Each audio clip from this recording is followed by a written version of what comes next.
Ako baieid jong kang mapihihas sa kirte.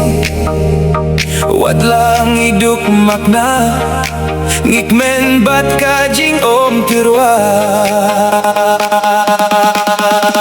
Siya'y kasni ugnay dajing itbat men bat ku kiray.